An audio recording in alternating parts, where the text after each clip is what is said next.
ہر طریق میں رکاوٹ ہوتی ہے، چاہے وہ تصوف کی لائن ہو یا حصول علم، تحصیل علم کی لائن ہو، تحصیل معاش، کسب معاش کی لائن ہو، ہر لائن میں رکاوٹیں آتی ہیں۔ جیسے علم کے سلسلے میں پیارے نبی صلی اللہ علیہ وسلم نے فرمایا لِكُلِّ شَيْءٍ آفَةٌ وَآفَةُ الْعِلْمِ النِّسْيَانُ، ہر چیز کے لیے ایک آفت ہے، مصیبت ہے، رکاوٹ ہے، اور علم کے لیے آفت کیا ہے؟ بھول جانا ہے۔ علم حاصل کرتا رہے، آدمی بھول جائے تو یہ سب سے بڑی رکاوٹ ہے، وہ کبھی عالم نہیں بن سکتا، علم والا نہیں بن سکتا۔ آفت العلم النسیان، ہم نے مفید الطالبین میں آفت العلم النسیان، یہ علم کی رکاوٹ جو نسیان ہے۔ اسی طرح تصوف کی لائن ہے، اس میں جو استفادے کی بنیادی شرط یہ ہے کہ شیخ اور مرید کے درمیان مناسبت ہو۔ ایسی مناسبت حضرت تھانوی رحمۃ اللہ علیہ فرمایا کرتے تھے کہ مرید اپنے آپ کو شیخ کے ہاتھ میں ایسا سمجھے جیسے زندہ بدست مردہ، ادھر الٹتا ہے، غسال کیا کرتا ہے؟ ادھر الٹتا ہے، ادھر الٹتا ہے، ایک مردہ کوئی چیختا چلاتا ہے کیا؟ کچھ نہیں۔ تو شیخ جیسے معاملہ کرے، مرید خاموش سمع و اطاعت کے ساتھ اپنے آپ کو پورا حوالہ کر دے۔ اگر یہ مناسبت نہیں ہے، شیخ کی محبت نہیں ہے، عقیدت نہیں ہے، اطاعت نہیں ہے شیخ کی، تو پھر وہ تصوف میں کبھی کامیاب نہیں ہو سکتے۔ عدم مناسبت، عدم محبت، عدم اطاعت، یہ تصوف کی لائن کی رکاوٹ ہے۔ اور دنیا کمانے کی لائن آپ جانتے ہیں، محنت کرے گا تو ملے گا۔ کوئی سست آدمی ہے، کاہل آدمی ہے، وہ اس لائن کی رکاوٹ ہے، کبھی کما نہیں سکتا۔ من جد وجد، محنت کرے گا تو کمائے گا، نہیں محنت کرے گا تو وہ نہیں کمائے گا۔ اسی طرح اللہ نے ہمیں اس طریق میں، طریق خدمت میں، طریق روحانیت میں اللہ نے ہمیں ڈالا ہے، ہمیں منتخب کیا ہے، ہمیں موقع دیا ہے، اللہ نے اس کی سعادت ہمیں ملی ہے۔ تو اس لائن کی رکاوٹ حضرت اقدس رحمۃ اللہ علیہ کی شروع کی باتیں میں بیان کر رہا ہوں، 25 سال پہلے کی، جب میری پہلی ملاقات تھی حضرت سے۔ حضرت رحمۃ اللہ علیہ نے فرمایا کہ فیصل بھائی، اس لائن کی جو رکاوٹ ہے وہ یہ کی ہے، وہ ہمیں سمجھنا ہے، کیونکہ ہم کو تو بہت آگے بڑھنا ہے انشاءاللہ، صرف اپنی زندگی تک نہیں، جیسے حضرت نے فرمایا قیامت تک اس سلسلے کو ہمیں جاری رکھنا ہے انشاءاللہ۔ اس لائن کی جو سب سے بڑی رکاوٹ ہے کیا ہے؟ وہ عجلت پسندی ہے، جلد بازی ہر چیز میں۔ مثلا مفتی صاحب سے شاگرد ہوئے، آج کل مفتی صاحب کو فون کر رہے ہیں کہ مفتی صاحب آپ موکل کی تسخیر کا کوئی عمل بتا دیجئے، جن کو قابو میں کرنے کا کوئی عمل بتا دیجئے۔ جو چیزیں انتہائی درجے کی ہیں، انسان کمال درجے کو پہنچنے کے بعد جس کو حاصل کرنا ہے وہ یہاں پر اندراج النہایت فی البدایہ، نقشبندی سلسلے میں ایک سبق ہے لطیفہ قلب کا، وہ پہلا سبق ہے۔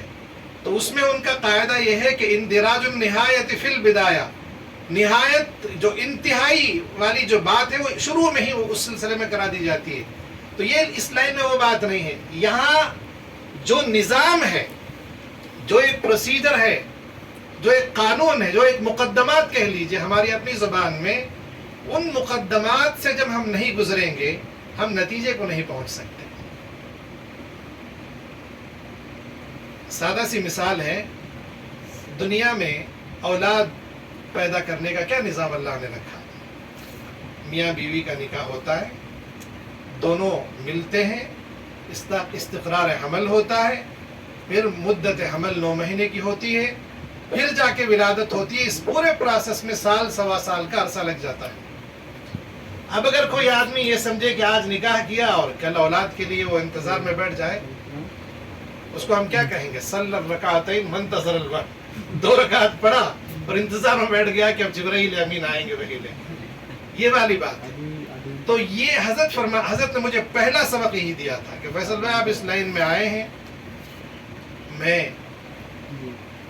تحدیث بن نعمہ کے طور پر کہوں گا، ہمارے اسی شہر حیدرآباد کے ایک بھائی، اللہ تعالیٰ ان کو جزائے خیر دے، بعد میں کچھ بدزن سے ہو گئے مجھ سے بھی اور حضرت اقدس رحمۃ اللہ علیہ سے بھی. ذکی بھائی بڑے محسن تھے. ایک مرتبہ میرے پاس آئے, میں کچھ الٹا سیدھا کرتا تھا عملیات. بولے کہ فیصل صاحب کیا کرتے ہو آپ یہ سب بچکانا کا, آؤ میں ایسی شخصیت سے ملاؤں گا آپ کو.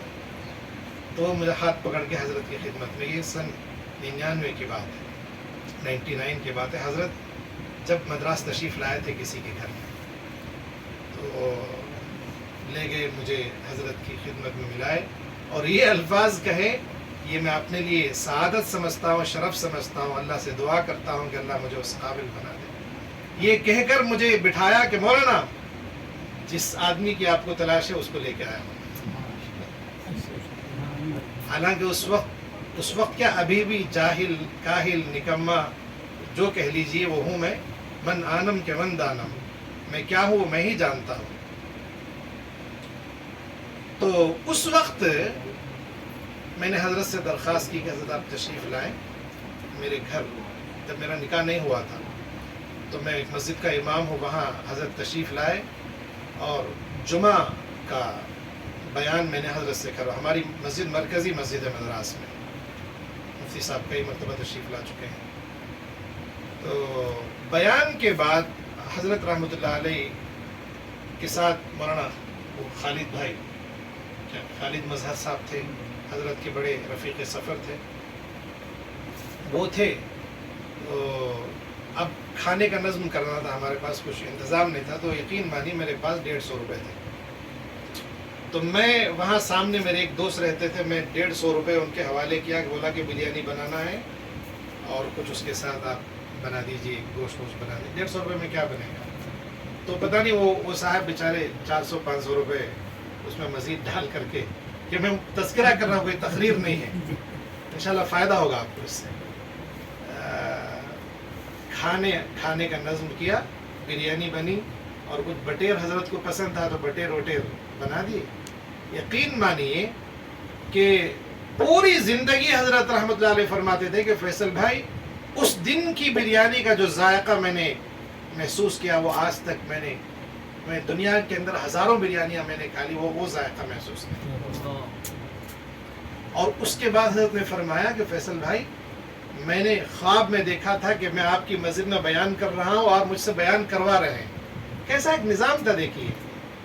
تو اس مجلس کے اسی مجلس میں حضرت نے مجھے یہ سبق دیا کہ فیصل بھائی اس لائن میں آپ آ رہے ہیں تو اجلت پسندی, مجھے بچپن سے روحانیت کا شوق تھا, تو فرمایا کہ اجلت پسندی اس لائن کے لیے سب سے بڑی مانی اور رکاوٹ.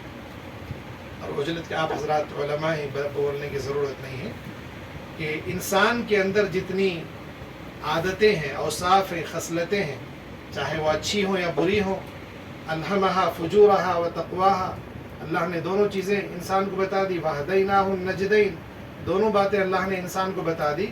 ان تمام خصلتوں میں, عادتوں میں اللہ کو جو سب سے زیادہ اور اللہ کے رسول کو جو سب سے زیادہ ناپسندیدہ خصلت کون سی ہے؟ وہ اجلت ہے. فرمایا خلق الانسان من عجل, انسان اجلت پسندی سے پیدا کیا گیا. انسان کی پیدائش اور تخلیق جس سے ہوئی اسی کے اندر, اسی کی سرشت میں, فارسی میں سرشتن کہتے ہیں گوندنے کو, جیسے آٹا گوندتے ہیں نا, گوندنے کو کہتے ہیں. ہم کہتے ہیں اس کی سرشت خراب ہے, مطلب اس کی فطرت خراب ہے. تو فرماتے ہیں کہ اس کی سرشت کے اندر اجلت پسندی ہے. خلق الانسان من عجل, فرمایا وکان الانسان عجولا ویدعو الانسان بالشر دعاءه بالخیر وکان الانسان عجولا. انسان بڑا ہی جلد باز ہے, اور جلد بازی کی یہ کیفیت ایسی ہے میرے دوستو, حضرات انبیاء کرام علیہم السلام کو بھی اللہ نے متنبہ کرنا پڑا کہ یہ صحیح نہیں ہے.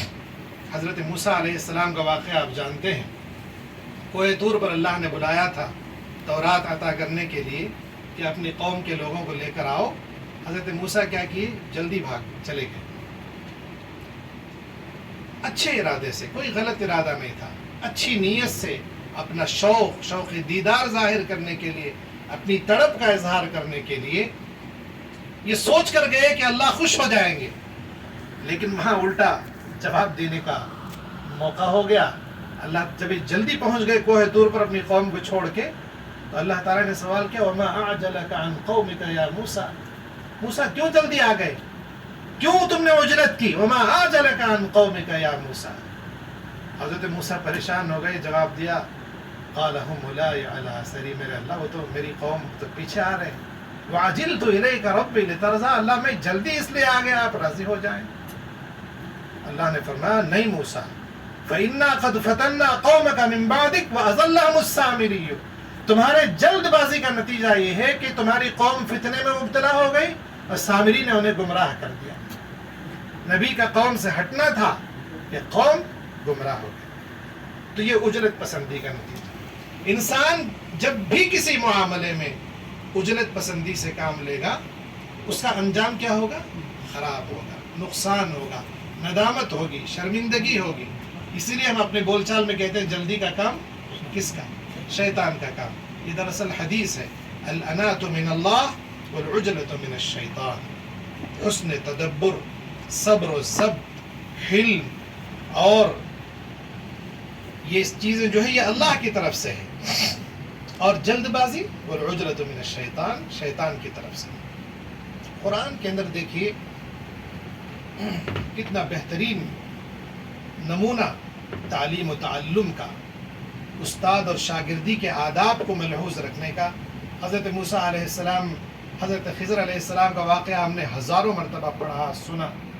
آپ نے غور کیا کہ اس میں کتنا بڑا سبق ہے ہم شاگردوں کے لیے۔ انہوں نے کہہ دیا تھا نا موسیٰ علیہ السلام، جب کسی نے سوال کیا کہ اس وقت زمین میں کون روئے زمین میں سب سے بڑا عالم ہے، ظاہر ہے کہ وہ نبی وقت تھے، انہوں نے کہا انا، میں سب سے بڑا عالم ہوں۔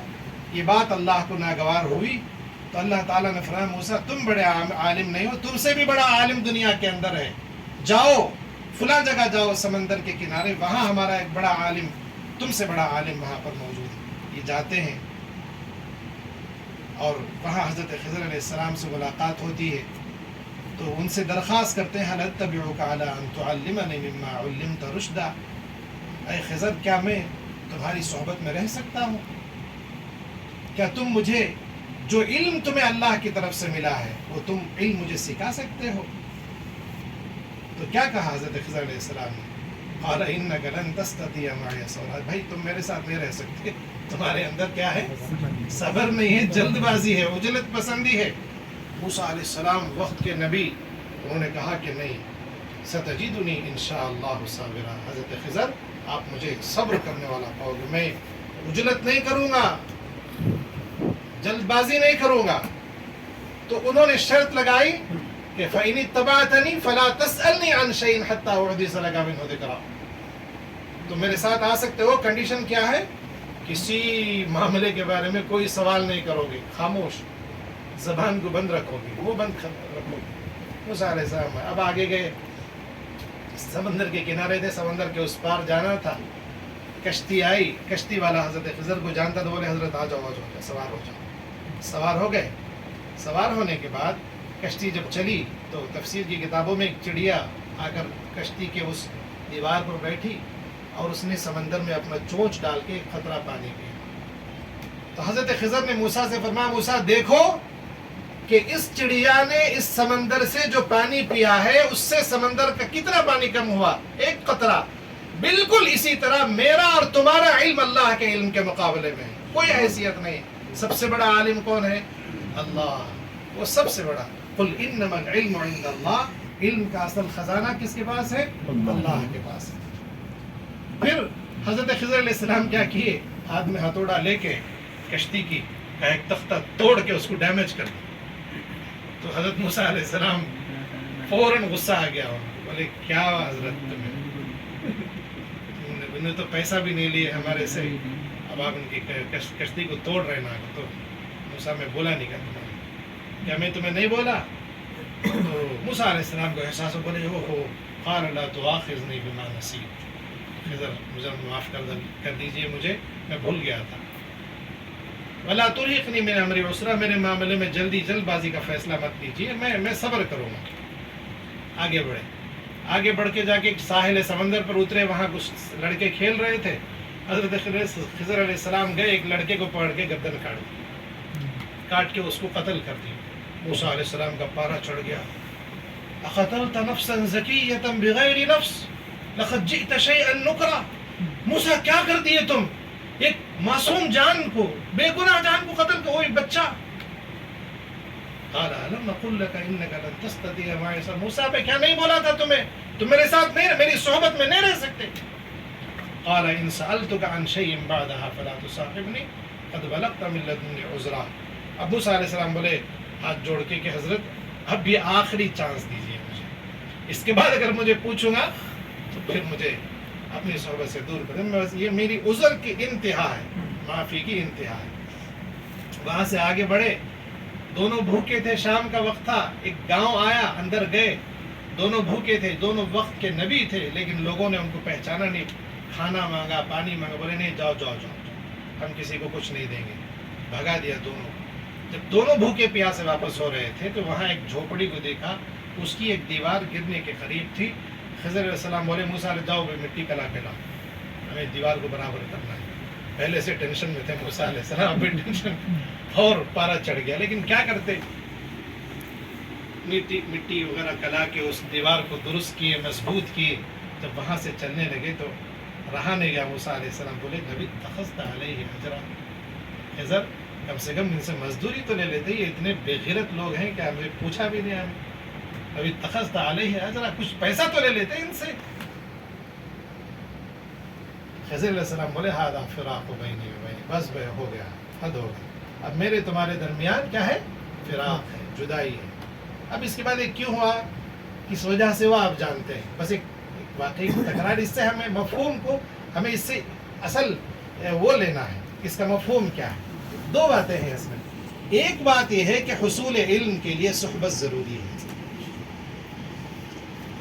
اللہ چاہتے ہیں تو حضرت موسیٰ کو براہ راست کلام کرتے تھے نا اللہ سے، وہ کلیم اللہ تھے، اللہ چاہتے تو ان کو علم عطا کر سکتا تھا، لیکن فرمایا کہ جاؤ خضر کے پاس جاؤ، ان کی صحبت میں رہو۔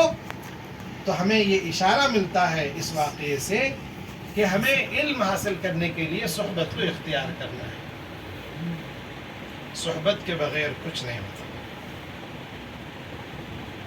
آپ بار بار جائیے، دیوبند جائیے، وہاں خزانہ ہے، ہم لوگ سب چھوٹے چھوٹے ندی تالاب ایسے ہیں، یہ سمندر ہے، حضرت کا اتنا بڑا خزانہ، آپ یقین جانو اتنی بڑی بیاض ہے حضرت اقدس رحمۃ اللہ علیہ کی، اس میں سے ایک فارمولہ ابھی تک آپ کو نہیں ملا۔ مجھے اس بیاض کی زیارت کا شرف حاصل ہوا،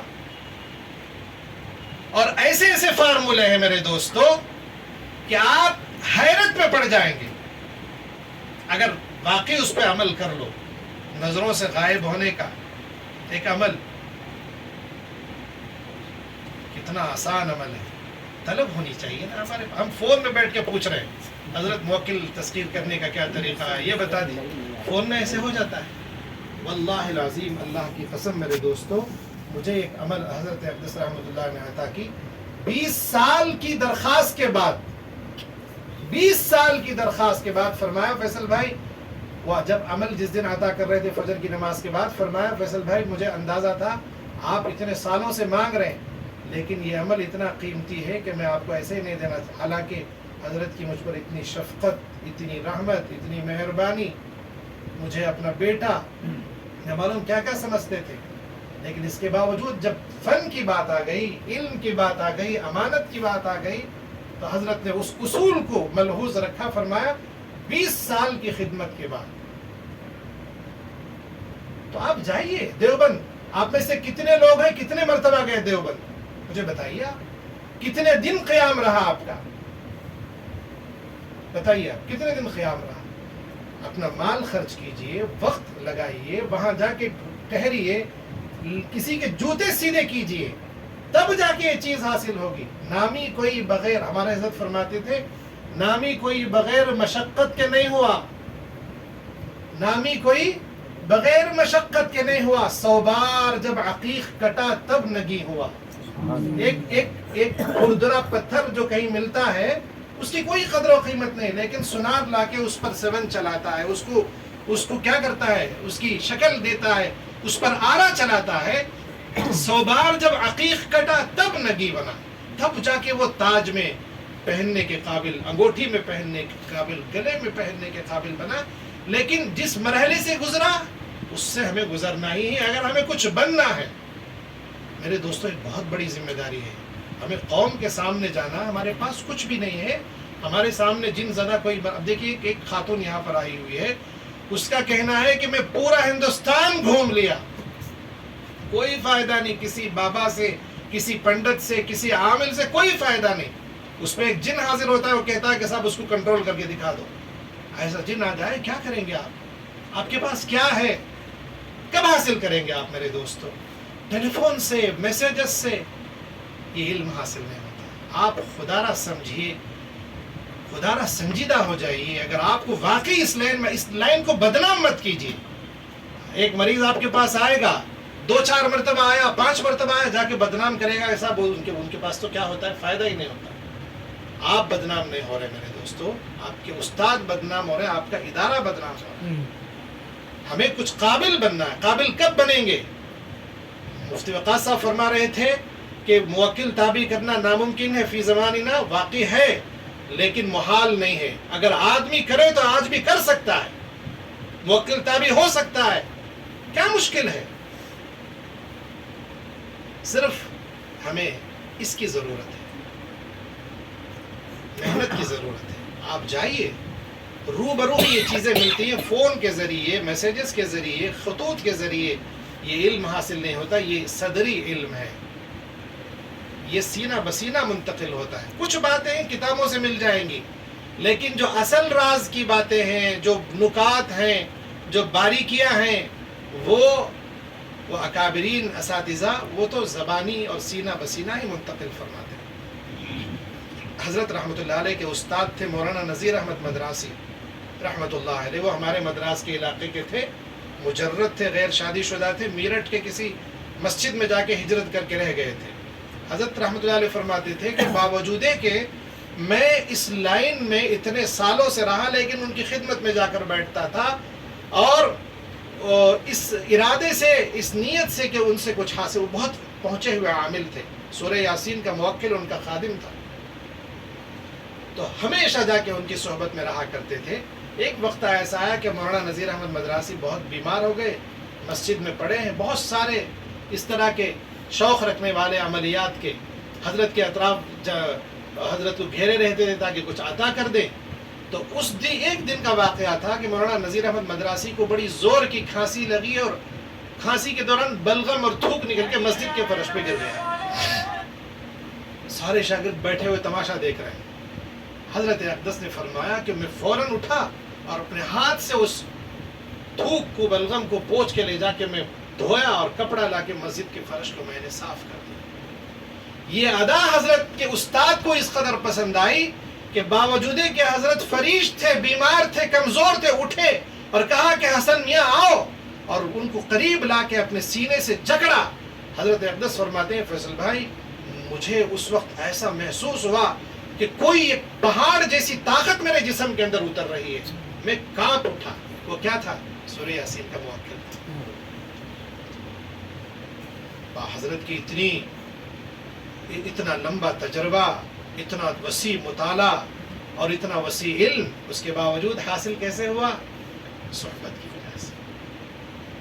تو صحبت اختیار کیجیے. الحمدللہ آپس میں ایک دوسرے سے ملتے رہیے، اپنے معلومات کا تبادلہ کرتے رہیے. بڑے بڑے صحابہ کرام، ہماری کیا اوقات ہے میرے دوستوں. بڑے بڑے صحابہ کرام جن کا ایمان پہاڑوں کے برابر تھا، جن کا ایک مٹھی صدقہ ہمارے احد پہاڑ کے برابر وزن رکھتا ہے، ایسے صحابہ کیا کہتے تھے؟ حیا نؤمن بنا ساعتن، میرے بھائی آؤ بیٹھ کے تھوڑے ایمان کی بات کر لیں، اپنے ایمان کو تازہ کر لیں.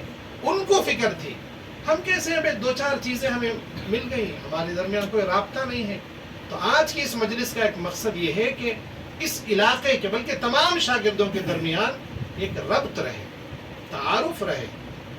میں حیدرآباد آؤں، آپ میری نصرت کریں، آپ چنئی آئے میں آپ کی نصرت کروں، مجھے کوئی مشکل آئے تو آپ میری مدد کریں، آپ کو کوئی مشکل آئے میں آپ کا ساتھ دوں.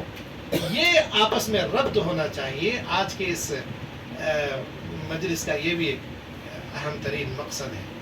تو میں کیا کہہ رہا تھا کہ بات کہیں سے کہیں چلی گئی. اجلت پسندی میرے دوستو، یہ اجلت جو ہے اس لائن کے لیے سب سے بڑی مانع ہے، رکاوٹ ہے. رسول اللہ صلی اللہ علیہ وسلم کو بھی اللہ نے منع کیا. جب وحی کا نزول ہوتا تھا تو آپ جلدی جلدی اس کو تکرار فرماتے تھے کہ تاکہ یاد ہو جائے، حفظ ہو جائے. اللہ نے فرمایا اے حبیب لا تحرک به لسانک لتعجل به، اے محبوب آپ جلدی جلدی مت پڑھا کیجئے. ان علینا جمعہ وقرآنہ، یہ ہماری ذمہ داری ہے کہ ہم آپ کو پڑھائیں گے، ہم آپ کو حفظ کرا دیں گے، ہم آپ کے منہ سے اس کی تلاوت کروائیں گے. تو یہ اجرت پسندی آج آئے اور کل عامل. حضرت فرماتے تھے کہ بھائی مکھی بھی تم پکڑ نہیں سکتے، مکھی بھی پکڑنا ہو تو اس کے پیچھے بھاگنا ہے. آسانی سے مکھی نہیں ملتے تو جن کہاں سے تابع ہوگا، موکل کہاں سے تابع ہوگا.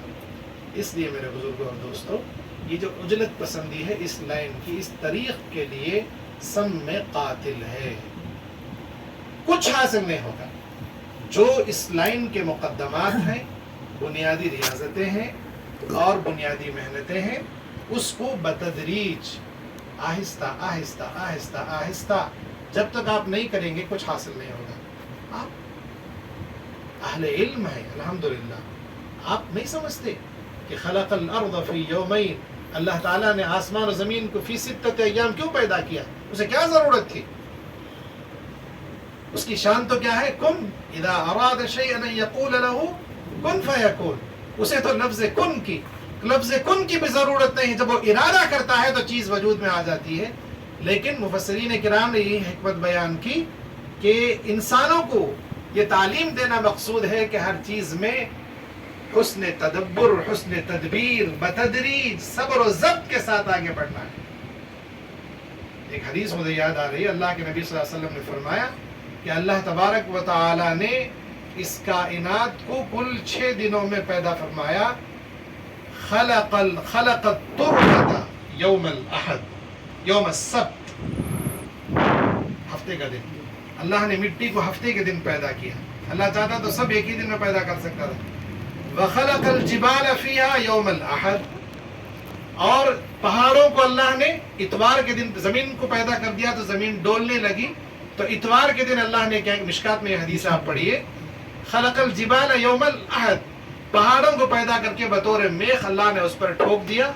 وخلق الاشجار فیہا یوم الاثنین، پوری زمین میں پودے، درخت، پھول، پتیاں، ہریالی، یہ سب چیزیں پیر کے دن اللہ نے پیدا کی.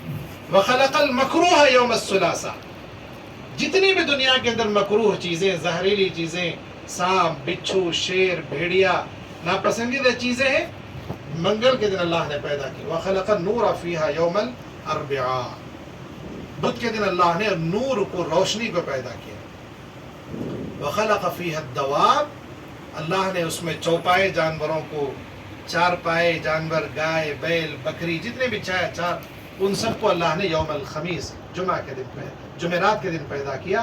وخلق یوم الجمعۃ آدم ما بین العصر والمغرب، حضرت آدم، حضرت انسان کو اللہ نے کب پیدا کیا؟ جمعہ کے دن پیدا کیا. کیوں یہ حدیث کس لیے ہے؟ کہ ہم یہ جاننے کے لیے کہ اللہ نے اسٹیپ بائی اسٹیپ نہیں، یہ تعلیم ہے میرے دوستوں کہ ہر کام کو قدم بقدم ہی کرنا ہے. کیا شعر ہے وہ خاص بھائی؟ وہ ماہ کامل، کامل ذرا تکمیل پا رہا ہے بتدریج میرا فن. ہوتا ہے ماہتاب کامل ذرا، چاند جو ہے کیا ویسے ہی مکمل ایک دم ہو جاتا ہے کیا؟ نہیں، وہ ہلال جو ہے پہلے دن کا بالکل باریک سا، دوسرے دن کچھ تھوڑا سا موٹا، تیسرے بتدریج اس کی تکمیل ہوتی ہے. اور یہی استقامت کی دلیل ہے، پائیداری کی دلیل ہے. آدمی جب وہ بن جاتا ہے، ماہ کامل بن جاتا ہے، تب انگلیاں اٹھتی ہیں اس کی طرف، تب وہ مشہور ہوتا ہے. حضرت فرماتے تھے کہ فیصل بھائی میں ایک وقت ایسا تھا کہ مجھے کوئی پہچانتا نہیں تھا، اب میں جہاں جاتا ہوں حسن الہاشمی، حسن الہاشمی، حسن الہاشمی. فرماتے تھے کہ مدتوں اندھیروں میں رہا ہوں یارو، مجھے کچھ وہ جو بھولتا ہوں، شعر و شاعر سے کوئی تعلق نہیں، مدتوں اندھیروں میں رہا ہوں یارو، تب جا کے چاند بنا ہو یارو. ایک زمانہ ایسا کہ قسم پرسی میں اور گمنامی میں گزرا، لیکن جب ماہ کامل بن گئے تو ہم جیسے پروانے حضرت کے چوکٹ پہ پہنچ گئے.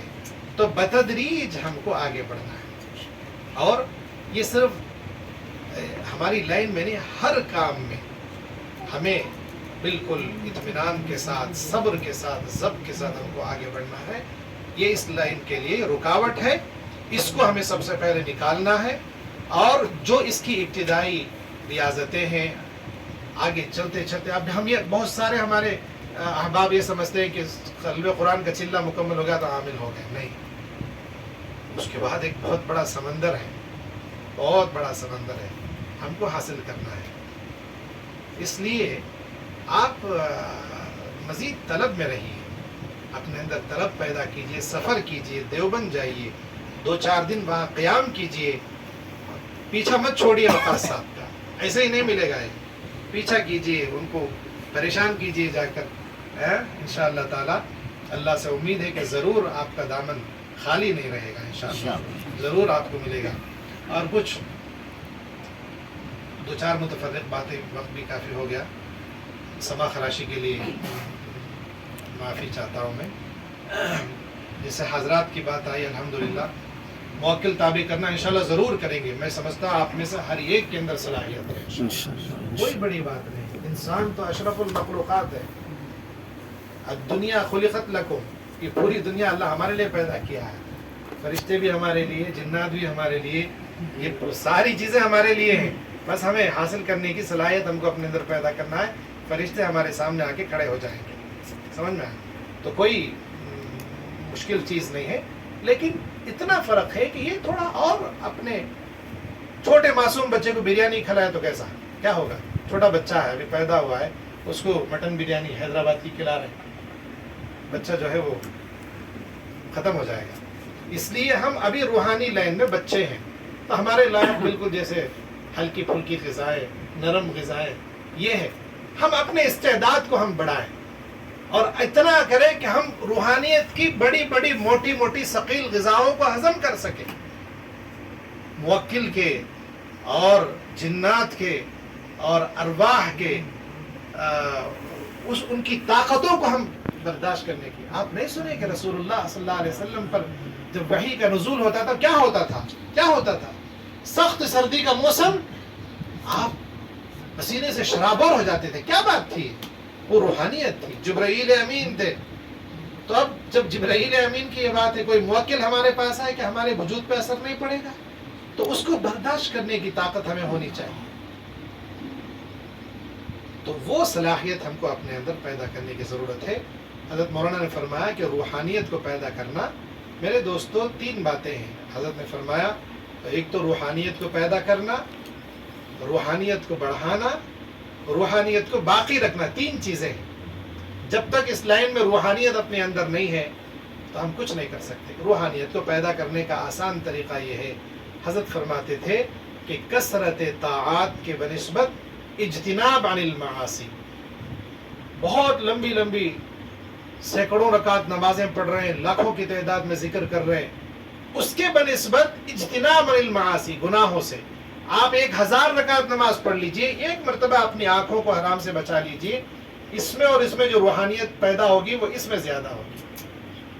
بد نظری سے، اپنے بد نظری کے ذریعے، النظر سہم مسموم من سہام ابلیس، اللہ کے نبی کا فرمان ہے کہ بد نظری ایک مسموم تیر ہے، زہریلا تیر ہے ابلیس کے تیروں میں سے، جس سے دل کے اندر وہ انجیکشن ڈالتا ہے۔ ہم اس کو معمولی سمجھتے ہیں، کیسے روحانیت حاصل ہوگی؟ اس لیے بھلے سے آپ عبادات کم کیجئے، طاعات کم کیجئے، فرائض پر اکتفا کیجئے، لیکن معاصی سے اجتناب۔ معاصی کا مطلب یہ نہیں شراب پینا، زنا کرنا، وہ سود لینا، یہ زنا نہیں، یہ چھوٹے چھوٹے جو گناہ ہے، بے لذت ہے، اس کے جو نتائج ہیں یہ بڑے خطرناک ہوتے ہیں۔ تو یہ اجتناب عن المعاصی سب سے پہلا قدم ہے روحانیت کو اپنے اندر پیدا کرنے کا۔ پھر روحانیت کو بڑھانے کے لیے حضرت رحمۃ اللہ علیہ سے میں نے سوال کیا کہ حضرت کیسے ہم اپنی روحانیت کو بڑھائیں؟ حضرت نے فرمایا کہ فیصل بھائی، اپنے جو اوراد ہیں، معمولات ہیں، روز مرہ پر اس پر مواظبت کرنا، مداومت کرنا۔ ہم نے کچھ اعمال کر رکھے ہیں تو روزانہ اس پر عمل کرتے رہنا، اعمال کی معمولات کی پابندی. ہم نے جو اگر حسبنا اللہ ونعم الوکیل کا ہم نے چلہ کیا ہے، یا ہم نے کسی اور آیت کا چلہ کیا ہے، یا منزل کا ہم نے چلہ کیا ہے، کسی اسم الہی کا ہم نے چلہ کیا ہے، تو روزانہ اس کی تکرار کرنا، اس پر معمول اس کا عمل کرتے رہنا، اس کو معمولات میں رکھنا، یہ روحانیت کا میں اضافے کا سبب ہے. اس کے علاوہ کچھ اور باتیں بھی حضرت فرماتے تھے، مثلا جیسے خصوصاً آیت قطب ہے، اس کا ذکر حضرت مفتی وقاص صاحب نے فرمایا. آیت قطب میں سمجھتا ہوں ہم میں سے ہر ایک نے اس کی زکوٰۃ ادا کر رکھی ہے، لیکن اس کو کثرت سے پڑھنا ہے، کیونکہ یہ واحد وہ آیت ہے جس کے اندر سارے حروف تہجی موجود ہیں، بڑے اس کے اسرار و رموز ہیں. اگر آپ روزانہ 7 مرتبہ ہر فرض نماز کے بعد پڑھیں گے، آپ دیکھیے کہ کیسے آپ کے اندر روحانیت کا اضافہ ہوتا ہے. یہ آیت قطب. اس کے علاوہ آیت غوث ہے قرآن کریم کے اندر. کون سی آیت ہے بتائیے ابو بکر بھائی؟ ایک آیت ہے آیت غوث، حضرت نے مجھے خاص طور پر بتایا تھا. یہ سب میں آپ کو بتا رہا ہوں انشاءاللہ. نہیں جی ماشاء اللہ، محمد الرسول اللہ وہ الگ ہے، لیکن اس کا اصل نام آیت غوث ہے. آیت غوث ہے، صحیح فرمایا آپ نے. یہ اس آیت کا ورد بھی روحانیت کو بڑھانے میں زبردست اپنے اندر تاثیر رکھتا ہے. ایک تو آیت قطب ہے، ایک آیت غوث ہے. اور پھر حضرت نے کبھی فرمایا کہ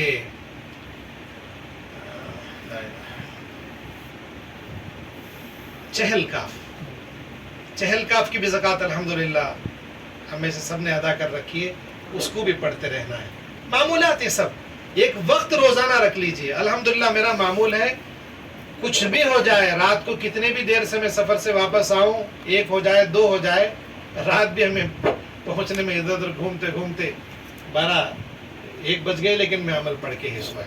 الحمدللہ اس کی ایک پابندی کرتا ہوں.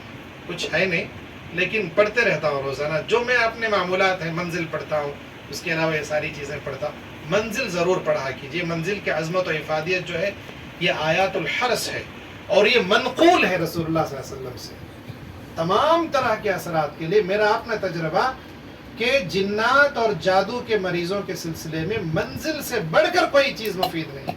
اگر آپ منزل کے عامل ہیں، سارے فارمولوں کو چھوڑ دیجئے، منزل دم کر کے دیجئے، منزل کا نقش دیجئے، یا منزل کی آیت لکھ کر گلے میں ڈالیے. جادو کے لیے، جنات کے لیے، اور جتنے بھی اثرات کے قسمیں ہیں، سب کے لیے انتہائی تیر بے ہدف ہے.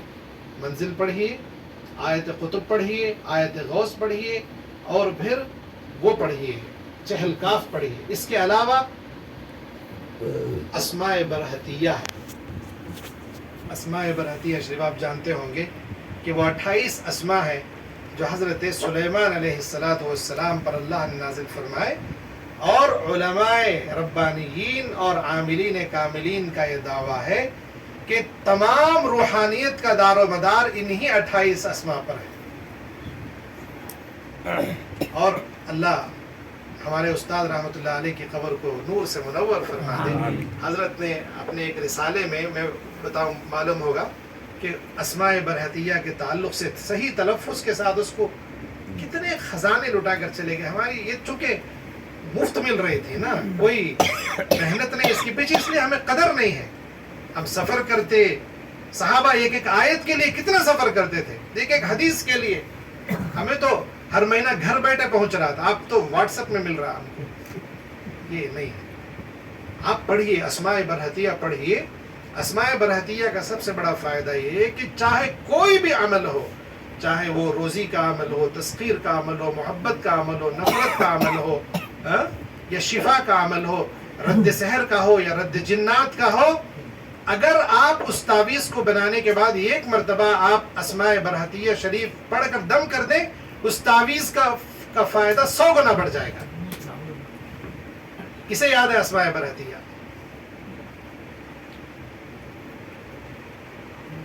یہ دراصل تورات کی زبان ہے، اسے ہمیں یاد کرنا چاہیے. عبرانی زبان ہے، بہت خوبصورت زبان ہے. ہم کو یاد کرنا. میں آپ کو سناؤں گا. بسم اللہ الرحمن الرحیم.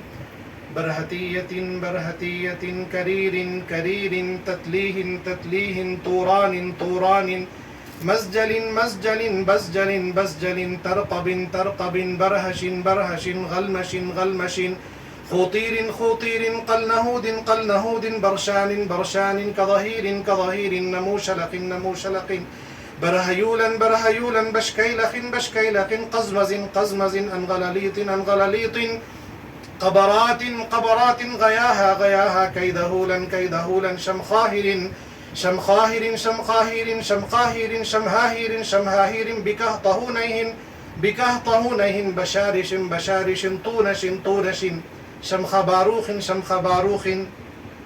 یہ 28 اسما ہے. ہر اسم کو 2 مرتبہ. برہتیتن ایک اسم ہے, کریرن ایک اسم ہے. یہ دراصل اسماء الہیہ. اس کی تفصیل حضرت رحمۃ اللہ دی ہے کہ برہتیتن میں عربی میں کون سا اسم الہی کا کے مترادف ہے. ہاں موکلات نمبر میں آپ پڑھیے. کتنا بڑا خزانہ ہے میرے دوستو. اگر آپ اس کے عامل بن گئے, کوئی مائی کا لال ایسا نہیں ہے جو تم پر کوئی حملہ کر سکے, چاہے وہ جن ہو یا جادوگر ہو, کچھ بھی ہو. مجرب ہے. حضرت کا مجھے خاص عطیات ہے اسماء برہتیہ. حضرت یہاں موجود ہیں, آپ کو اجازت مل جائے گی انشاءاللہ تعالی, ہے نا. تو اس لیے میرے دوستو, ہم تو مائل بے کرم ہیں, کوئی سائل ہی نہیں.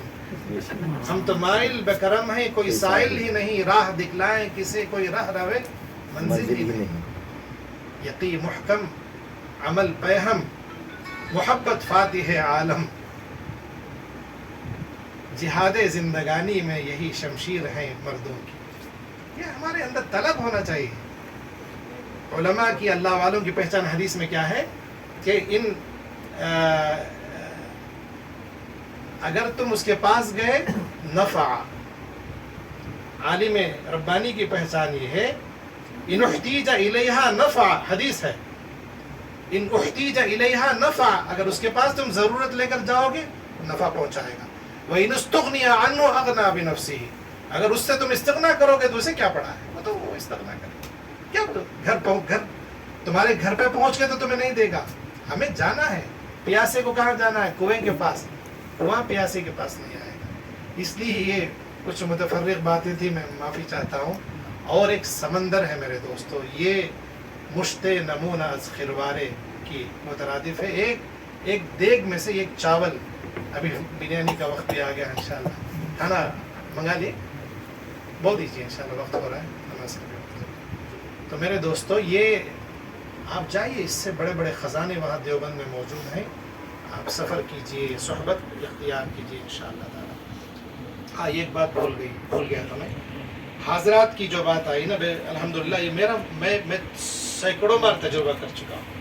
خصوصاً حضرت مفتی صاحب کے ہم نام جو موکل ہیں حضرت وقاص صاحب, وہ نابینا ہیں, ہرے لباس میں آتے ہیں. میں خود پر بھی تجربہ کیا یہ بہت پہلے. اب تو اس نارائخ کے پاس وہ ایسی مصروفیت ہو گئی ہے کہ اس کے لیے وقت نہیں ہے, لیکن شروع میں مجھے حاضرات کا بڑا شوق تھا. پہلے حاضرات میں نے مفتی مولانا وقاص صاحب کی ہی کی تھی, پہلی حاضرات میری. اور جب میں کسی بچے کو بٹھا کے حاضرات کیا تو حاضرات نہیں ہوئی. سارے آداب پڑھی. آداب بہت ضروری ہے. حاضرات ایسے مکان میں نہ کریں جس مکان کے اندر اثرات ہوں. آپ کیسے پہچانیں گے؟ ہمیں تو تشخیص کرنا ہی نہیں آتا نا میرے دوست. ہمیں آدمی کو پہچان کر, آدمی کی آنکھیں دیکھ کر. مولانا فرماتے تھے فیصل بھائی اس کی آنکھیں بول رہی ہیں کہ اس پہ سحر ہے, اس کا ناخن بینی کا عمل ہے, مٹی سونگنے کا عمل ہے, کپڑا سونگنے کا عمل ہے. میں 2 باتیں آپ کو بتاؤں گا انشاءاللہ تعالی. اذان ہو جائے. اچھا تو وقاص صاحب کا, اس کا میں خود عینی شاہد ہوں میرے دوستو. کوئی اس میں رجعت نہیں ہے. بچے کو تو جب میں نے حضرت سے یہ عرض کیا کہ حضرات ہی نہیں کھول رہے, بچے کو بٹھا کے کئی مرتبہ کر دیا, حضرت نے فرمایا فیصل بھائی اس کو 190 کا نقش پلاؤ بچے کو.